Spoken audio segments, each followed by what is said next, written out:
Oke, assalamualaikum warahmatullahi wabarakatuh. Ya, alhamdulillah. Apa kabarnya anak-anak? Semoga tetap semangat, tetap sehat, dan gak bosan ya. Kita ketemu lagi bareng Bu Uki di pelajaran fisika kelas 11. Masih di bab yang sama ya, di keseimbangan benda tegar dan dinamika rotasi, khususnya subbab energi kinetik rotasi dan hukum kekekalan momentum sudut. Nah, kita ngobrol apa aja? Langsung ya, kita simak videonya. Oke, dalam video ini ya, ada dua bahasan. Yang pertama adalah hukum kekekalan energi. Di sini kita akan ngobrol soal energi kinetik rotasi dan energi kinetik benda yang menggelinding. Masih ingat nggak kira-kira? Oke, nah ini Bu Uki ilustrasiin. Dulu Bu Uki pernah nampilin ini ya di video sebelum-sebelumnya. Ini rotasi, jadi kalau gerak rotasi itu kayak gitu ya. Jadi muter. Sementara kalau translasi itu ya kayak jalan biasa gitu, gak muter ya. Jalan biasa lurus gitu. Terus ada satu gerak lagi, gabungan antara translasi dan rotasi, namanya adalah gerak menggelinding atau rolling ya. Jadi dia tuh juga gelinding gitu ya. Jadi sambil muter dia juga jalan ya. Paham ya? Ingat ya tentang pelajaran ini ya. Insya Allah teman-teman masih ingat lah ya. Seperti itu. Oke. Sekali lagi ada 3 macam gerak. Ada rotasi, ada translasi, dan ada menggelinding ya atau rolling seperti itu. Oke, next. Ya, yang pertama kita akan berbicara tentang energi kinetik rotasi. Nah, teman-teman, kalau misalnya nih ada benda bermassa M, itu yang bergerak translasi ingat ya tadi ya, gerak doang ya. Nah, dia punya kecepatan V gitu ya. Nah, dia pasti punya energi kinetik translasi. Masih ingat ya dulu di materi kalau nggak salah kelas 10 bab usaha, itu energi kinetik itu kita rumuskan setengah MV kuadrat, satuannya Joule. Masih ingat nggak? Ya. Kemudian kalau misalkan nih benda itu tidak bergerak translasi, tapi benda tersebut berotasi atau berputar terhadap suatu poros, nah benda itu memiliki energi kinetik yang disebut energi kinetik rotasi. Nah, penasaran rumusnya kayak apa? Mirip nggak sih sama energi translasi gitu ya? Kita cek. Nah, energi kinetik rotasi itu ternyata teman-teman dapat diturunkan dari energi kinetik translasi loh, gitu ya. Nah, kita lihat. Nah, EK sama dengan setengah MV kuadrat ini adalah punyanya energi kinetik translasi. Nah, teman-teman ingat di video-video sebelumnya Bu Uki pernah menyinggung ya kalau analog itu ya, V itu sama dengan R kali W gitu ya. Nah, bukan W ya, V sama dengan R kali omega. Iya, bener. Nah, kalau kita kemudian substitusikan ya, V-nya itu kan R kali omega ya. Kita ganti di sini R kali omega ya. Jadi seperti apa persamaannya? Setengah M, kemudian R dikuadratkan dari R kuadrat, omega kuadrat jadi omega kuadrat. Akhirnya ketemu nih, EK sama dengan setengah M, R kuadrat, omega kuadrat. Nah, teman-teman tapi ingat nih, kalau momen inersia partikel I sama dengan MR kuadrat. Artinya apa? MR kuadrat yang di sini bisa diganti sama momen inersia. Akhirnya ketemu energi kinetik rotasi itu setengah I kali omega kuadrat.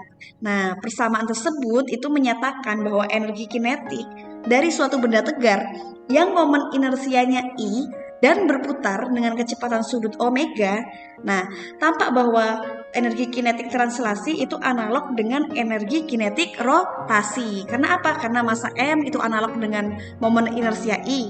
Kemudian kecepatan sudut omega analog dengan kecepatan linear V. Seperti itu. Oke, kita langsung ke contoh soal. Iya, silinder pejal ya teman-teman ya. Nah, sebuah gasing ini berbentuk silinder pejal, berjari-jari 4 cm dan memiliki massa 10 gram, berputar dengan kecepatan sudut 100 radian per sekon. Nah, berapakah besar energi kinetik rotasinya? Nah, seperti biasa ya kita kasih diketahuinya gasing silinder pejal, maka kita langsung auto inget gitu ya kalau momen inersianya silinder pejal itu setengah MR kuadrat gitu kan. Udah diketahui R-nya jari-jari 4 cm, langsung kita bikin meter, 4 kali 10 pangkat min 2 meter. Masanya udah diketahui 10 gram, itu sama dengan 10 kali 10 pangkat min 3 meter. Biar ringkesnya Bu Uki bikin 10 pangkat min 2 meter, iya nggak? Kemudian omega atau kecepatan sudut itu 100 radian per sekon gitu. Nah, yang ditanya adalah energi kinetik rotasi. Nah, jawabannya gimana? Gampang banget ya. Tadi kan udah dibahas ya. Ya, kan kalau EK itu kan sama dengan berapa tadi? Setengah I kali omega kuadrat. Nah, tapi I-nya kan belum ketahuan. Tapi jangan khawatir, karena kita pertama akan mencari momen inersia gasingnya. Oke, I sama dengan setengah MR kuadrat. Tinggal dimasukin setengah kali 10 pangkat min 2 ya M-nya. Kemudian R-nya 4 kali 10 pangkat min 2. Jangan lupa dikuadratin. Setengah kali 10 pangkat min 2 berarti 0,5 ya, sama aja ya. Kemudian 4 kuadrat 16 kali 10 pangkat min 2 dikuadratin kali 2 ya, berarti 10 pangkat min 4.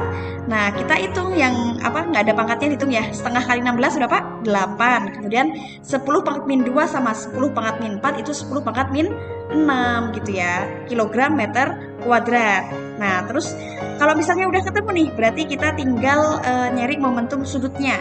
Ya, momentum sudutnya. Oh, salah di sini maksud Bu Uki energi kinetik rotasinya ya. Nah, salah tipe ya. EK itu sebenarnya setengah I omega kuadrat gitu ya. Makanya ketemu setengah kali 8 kali 10 pangkat min 6 hasil yang di sini, kemudian dikalikan dengan omeganya 100 kuadrat gitu ya. Akhirnya ketemu setengah kali 8 kan 4 nih. Kemudian 100 kuadrat ini jadi 10 pangkat 4 kan. Nah, 10 pangkat 4 sama 10 pangkat min 6 jadinya 10 pangkat min 2. Jadinya ketemu 4 kali 10 pangkat min 2 Joule. Jadi jawabannya bisa dilihat, jawabannya adalah yang 4 kali 10 pangkat min 2 ini ya, yang B ya. Oh ya, jangan lupa ini tadi bukan momentum sudut ya, tapi energi kinetik. Oke, seperti itu ya. Next. Nah, selanjutnya kita akan membahas tentang energi kinetik benda yang menggelinding. Kalau tadi rotasi, sekarang menggelinding. Nah, kira-kira nih rumusannya kayak apa ya? Nah, jika suatu benda tegar itu bergerak translasi dalam suatu ruang sambil berotasi tanpa slip, artinya itu nggak kayak tergelincir gitu ya, jadi nggak ada kayak hambatan gitu ya. Maka gerakan benda tersebut disebut gerak menggelinding gitu ya. Kalau kalian misal dari gunung gitu ya, turun ke bawah ngelinding, seperti itu. Nah, total energi kinetik dari gerak menggelinding itu ternyata teman-teman jumlah energi kinetik translasi ditambah rotasinya gitu. Nah, energi kinetik translasi itu kan dihitung ya berdasarkan anggapan bahwa benda merupakan suatu partikel yang kelajuan linearnya sama dengan kelajuan pusat massa gitu. Dan energi kinetik rotasi itu dihitung berdasarkan anggapan bahwa benda tegar berotasi terhadap poros yang melalui pusat massa. Jadi bisa beriringan kayak itu ya. Nah, dengan demikian energi kinetik benda yang menggelinding itu bisa kita formulasikan kayak gini nih. EK sama dengan EK total ya ini ya, EK menggelinding maksudnya. Itu sama dengan EK translasi ditambahkan EK rotasi. Nah, rumusannya langsung ditambah aja sih.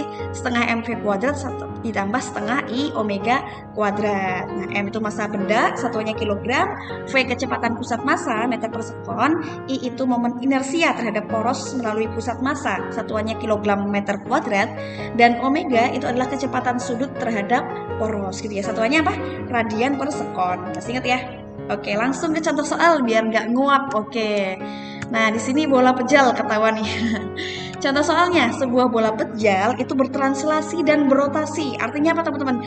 Gelinding gitu kan. Nah, masing-masing punya kecepatan linearnya itu V, kemudian kecepatan sudutnya omega.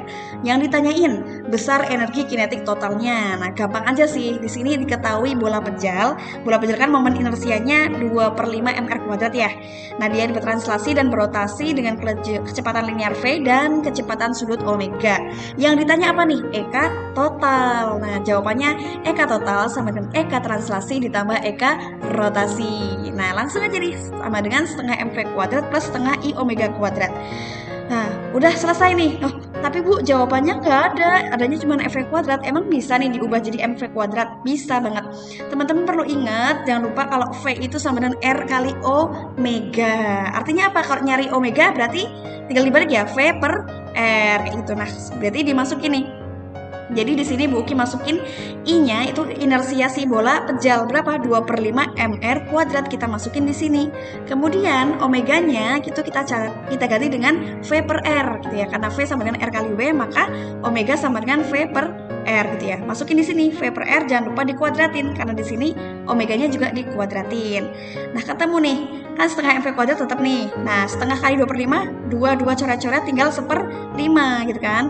Nah, MR kuadrat ini kan dikalikan V kuadrat per R kuadrat. Nah, karena di atas R kuadrat, di bawah R kuadrat, coret-coret, akhirnya habis ya. Habis ya, nanti ketemu akhirnya setengah 1/5 MV kuadrat gitu ya. Karena tadi R kuadratnya kita coret kayak gitu. Oke. Nah, di sini kemudian setengah ya, ditambah 1/5, pakai disamain penyebutnya jadi 10. 10 bagi 2 kan 5 nih. 10 bagi 5 2. 5 tambah 2 7. Akhirnya ketemu 7/10 MV kuadrat. Oke, gampang banget ya. Jadi jawabannya adalah yang C gitu ya. 7/10 gitu ya dibandingin.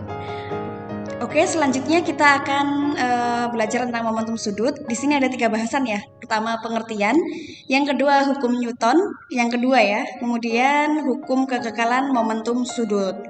Nah, kita bahas satu-satu ya. Oke, nah yang pertama tentang pengertian momentum sudut.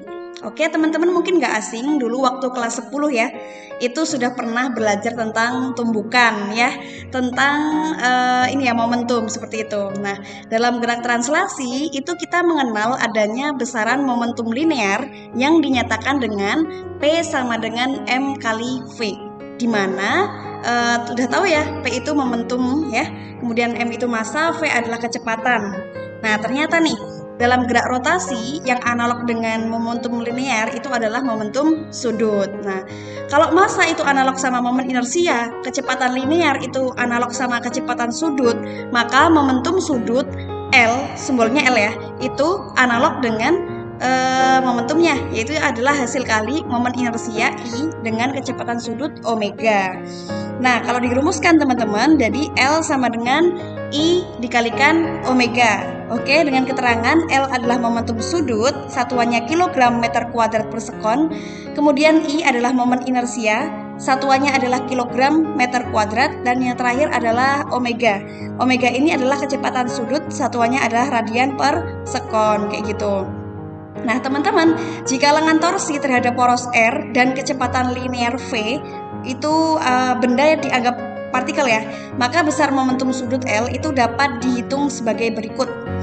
L sama dengan I kali W, ingat I itu inersia, itu sama aja kayak MR kuadrat, kemudian omega, kecepatan sudut itu kan V sama dengan R kali omega ya, artinya omega sama dengan V per R, kayak gitu. Nah, ini nih kita substitusiin ke dalam sini nih, I-nya diganti MR kuadrat, kemudian omeganya diganti V per R, maka akan menghasilkan di sini V R-nya dicoret ya, jadinya L sama dengan M dikalikan R dikalikan V, gitu ya. Oke, biar lebih paham, kita langsung ke contoh soal lagi ya. Oke, ini soalnya seorang anak itu duduk pada salah satu kursi komedi putar. Nah, kursi itu berada pada jarak 2 meter dari sumbu putarnya. Jika massa anak tersebut 37,5 kg dan anak mengalami 4 putaran tiap menit, nah tentukan besaran momentum sudut anak tersebut. Nah, di sini langsung ya kita jawab. Diketahui R sama dengan 2 meter, massanya 37,5 kilogram ya. Terus kemudian omeganya 4 putaran per menit. Nah, ini yang perlu kita samakan gitu ya. Nah, 1 putaran per menit itu sama dengan 2 pi per 60. Makanya di sini kita tinggal kalikan. Akhirnya 4 kali 2 pi per 60 dapat 2 pi per 15, karena ini dicoret habis, kemudian 60 dicoret tinggal 15 gitu ya, radian per sekon. Yang ditanya adalah L atau momentumnya ya, momentum sudut kayak gitu. Nah, langsung aja karena kita untuk nyari L itu butuh I, kita cari dulu momen inersia putaran kayak itu ya. Nah, kalau di silinder pejal ya, ini kita anggap silinder pejal itu kan pakainya I sama dengan setengah MR kuadrat. Nah, terus langsung dimasukin nih, setengah dikalikan 37,5 dikalikan R-nya 2 kuadrat. Akhirnya dapat 2 kuadrat itu 4 ya, 4 kali setengah itu 2 kali 37,5 75 kg meter. Next, kita cari momentum sudutnya pakai L sama dengan I kali W. I-nya tadi dapat 75 dikalikan, kok W sih? Omega ya? Ya, maksudnya omega. Omeganya 2 pi per 15. Tinggal dikali 75 bagi 15 itu kan dapat 5 ya? Ya nggak? Nah, terus tinggal dapatnya 5 dikalikan 2 pi. Nah, 5 kali 2 pi berapa? 10 ya. Ini coret, dapat 5 kan, 5 kali 2 10 pi kayak gitu. Oke, berarti jawabannya adalah yang mana? Ayo. Yang A. Oke, jawabannya A ya. Oke, next. Nah, ini sebenarnya sudah dibahas di video yang kemarin ya, hukum 2 Newton pada gerak rotasi. Tapi Bu Uki pengen flashback aja sih, karena ini ternyata masuk ke bahasannya sih momentum sudut kayak gitu. Nah, ada hukum 2 Newton untuk gerak translasi, F sama dengan M kali A ya. Kemudian di mana A itu sama dengan alpha dikalikan R. Nah, otomatis kalau kita substitusiin ya, A-nya itu jadi R kali A. Oke, jika kedua ruas dikalikan R, maka FR ya kan, MR kuadrat alpha. Nah, itu kan torsi ya, R kali F. Nah, maka torsi sama dengan MR kuadrat alpha. Dan jangan lupa kalau I sama dengan MR kuadrat gitu ya. Akhirnya didapetin, nah ini rumusan yang sudah teman-teman tahu di video sebelumnya, yaitu adalah tau sama dengan I kali alpha. Ini bisa dibaca tau ya, tau atau torsi seperti itu. Nah, ini dengan keterangannya ya, kayak gitu. Insya Allah sudah paham. Next, ya selanjutnya adalah hukum kekekalan momentum sudut gitu ya. Kalau dulu pas kelas 10 di pelajaran usaha, teman-teman sudah belajar tentang kekekalan energi ya. Sekarang ada kekekalan momentum sudut. Nah, momentum sudut total pada benda yang berotasi itu tetap konstan jika torsi total yang bekerja padanya sama dengan 0. Oke? Bisa dipahami ya? Artinya apa? L sama dengan I kali W kali omega itu sama dengan konstan gitu ya. Jadi I1 kali omega 1 sama dengan I2 dikalikan omega 2. Kayak gitu. Keterangannya L itu momentum sudut, I momen inersia, omega kecepatan sudut. Oke, langsung ke latihan soal lagi gitu ya biar makin paham tentang penerapan dari hukum kekekalan momentum sudut gitu ya. Nah, Usama itu mengikuti senam pramuka. Nah, saat gerakan tangannya terentang, momen inersianya 3,2 kg meter kuadrat dan dia berotasi dengan kecepatan sudut 5 radian per sekon. Nah, ketika tangannya dirapatkan, momen inersia Usama menjadi 0,8 kg meter kuadrat. Maka kecepatan sudut saat Usama merapatkan tangannya adalah berapa radian per sekon gitu ya. Nah, di sini langsung dijawab. Diketahui I1 3,2 kg meter. Jadi kalau pas terentang itu kita anggap dia itu adalah keadaan 1 ya. Jadi dapat momentum sudut 1 kayak gitu ya. Kalau tangannya dirapatkan berarti dia dapat momentum sudut yang kedua kayak gitu ya. Nah, makanya I1 itu 3,2, omega 1 5 radian per sekon. I2-nya 0,8 kg meter kuadrat. Nah, yang ditanya adalah omega 2. Nah, berdasarkan hukum kekekalan momentum sudut tadi ya, itu kan I1 kali omega 1 konstan ya. Artinya I1 kali omega 1 itu sama dengan I2 dikalikan omega 2 gitu ya. Akhirnya dapat 3,2 kali 5 sama dengan 0,8 kali omega 2. 3,2 kali 5 itu 16, 0,8 omega 2 tetap. Terus pindah ruas ya, omega 2 sama dengan 16 dibagi 0,8. Hasilnya 20 apa satuannya? Radian per sekon gitu ya. Jadi jawabannya adalah yang D ya.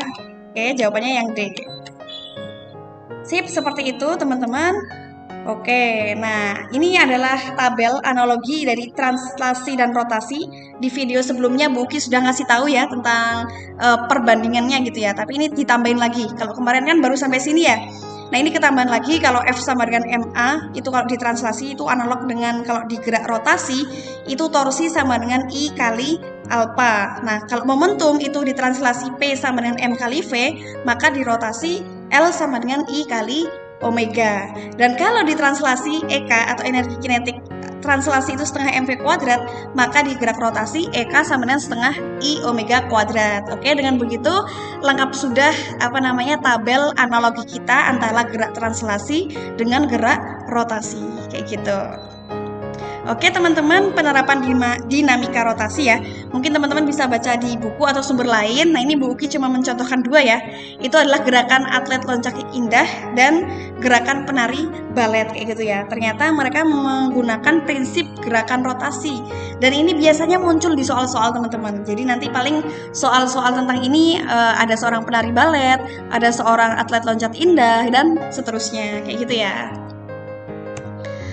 Oke, di sini ada latihan soal atau penugasan ya. Ada 4 soal. Nah, silahkan kalian kerjakan di buku catatan. Jangan lupa resume ya untuk materi ini karena pengalaman Bu Uki ternyata kalau beda-beda sih tipenya ya. Kalau misalnya memang seneng resum gitu ya, emang udah auto resum. Tapi kadang-kadang kita perlu dipaksa ya. Bu Uki termasuk orang yang kudu dipaksa sih. Jadi kadang-kadang maksa kalian, Afan ya. Jadi insya Allah untuk kebaikan kalian juga gitu ya. Karena dengan ngeresum itu kita itu jadi makin inget. Kalau sekedar nonton paling nanti lupa, ya nggak? Oke?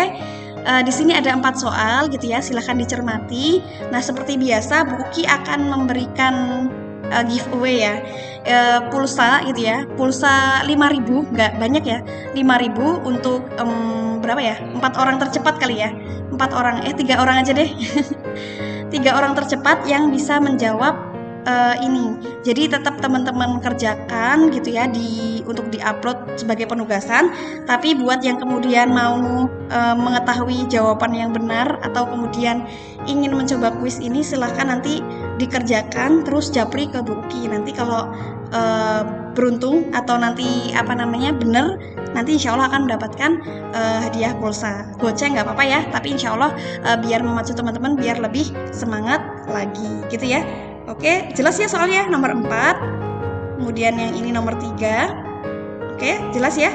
Kemudian ini nomor 2, jelas. Dan yang terakhir nomor 1. Oke, ini tadi Bu Uki mundurin doang gitu ya. Oke, selanjutnya udah.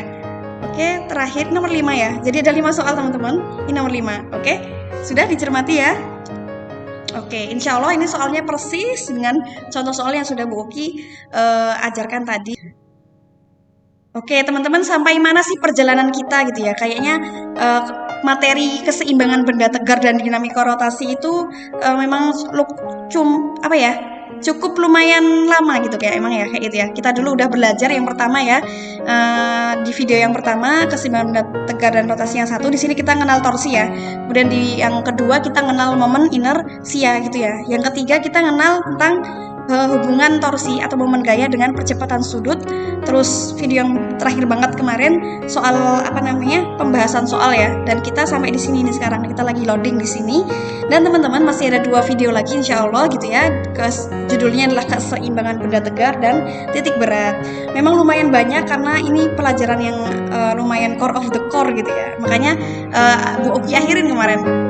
Oke, teman-teman, Ihsanul Fikri menunggumu. Artinya, teman-teman harus berkemas-kemas ya. Mungkin udah tahu info-info yang berselingan di tempat kalian kayak gitu ya. Kalau kalian cepat atau lambat akan kembali ke Ihsanul Fikri gitu ya. Bu Uki berharap kalian tetap semangat, tetap optimis gitu ya, tetap yakin bahwa apa-apa yang kemudian menimpa seorang muslim gitu, itu adalah baik ya. Kan kalau misalnya seorang muslim itu mendapatkan kebahagiaan, dia bersyukur. Ketika mendapat musibah dia bersabar. Maka semua perkara untuk seorang muslim itu baik gitu ya. Jadi termasuk berita kedatangan kalian ke Ihsanul Fikri. Insya Allah ini adalah yang terbaik gitu ya. Berdiskusi baik-baik sama orang tuanya, boleh apa enggaknya, kemudian perbaiki niat gitu ya. Semoga teman-teman waktu di Ihsanul Fikri itu benar-benar maksimal, benar-benar mempersembahkan yang terbaik gitu ya. Kalau misalnya kemarin waktu sebelum dari itu merasa ada yang kurang atau kurang semangat belajarnya, berarti this is the right time gitu ya. Jadi waktu yang tepat banget buat teman-teman memperbaiki diri gitu. Oke, biar gak panjang-panjang videonya, oke, Bu Uki akhiri aja ya. Jazakumullah khairan katsiron. Seperti biasa, cintailah fisika maka fisika akan mencintaimu gitu ya. Ini mengandung arti bahwa apapun yang kemudian teman-teman cintai, apapun yang teman-teman sukai dan teman-teman enjoy dalam melaksanakannya, insya Allah itu akan menjadi mudah gitu ya. Dan dalam hidup ini teman-teman selalu berlaku hukum aksi dan reaksi. Apa yang teman dapatkan itu adalah apa yang kemudian teman-teman berikan gitu. Jadi kalau teman-teman ingin mendapatkan yang terbaik, maka lakukanlah yang terbaik. Oke, tetap semangat, pantang menyerah. Allahu Akbar. Sampai ketemu di Ihsanul Fikri. Oke.